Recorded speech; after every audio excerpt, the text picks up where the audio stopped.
বাবা, হ্যাঁ আম্মু বলো। আমার জন্য একটা সুন্দর দেখে জামা আনবা। ঠিক আছে আম্মু, তোমার জন্য সুন্দর দেখে একটা জামা আনবো। আর এমনিতে আজকে অফিসে যাওয়ার অনেক লেট হয়ে যাচ্ছে। যাক, জ্যাকেটটা জলদি করে পরে রেডি হয়ে যাই অফিসে যাওয়ার জন্য। তোমার আম্মুকে গিয়ে বলো যে আমার জন্য নাস্তা নিয়ে আসতে।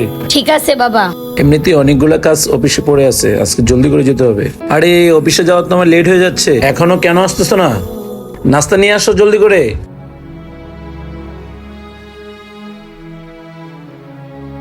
তোমাকে আমি কতক্ষণ ধরে ডাকতেছি, এত লেট করে মানুষ খাবার নিয়ে আসতে? অফিসে যাব না, এমনিতে যাওয়ার লেট হয়ে যাচ্ছে। আরে অনেক কাজ কাম করতে হয় না, এই জন্য লেট হয়ে গেছে। তুমি তো শুধু অফিসের কাজই করো, বাসার কাজ করতা তাইলে না বুঝতা। আর তুমি তো শুধু বাসার কাজই করো, আর আমি তো অফিস নিয়ে ব্যস্ত থাকি, আর তোমাদেরকে নিয়ে পারা যায় না। বাবা মা তোমাদেরকে সবসময় দেখি খাওয়ার সময় ঝগড়া করা ভালো না।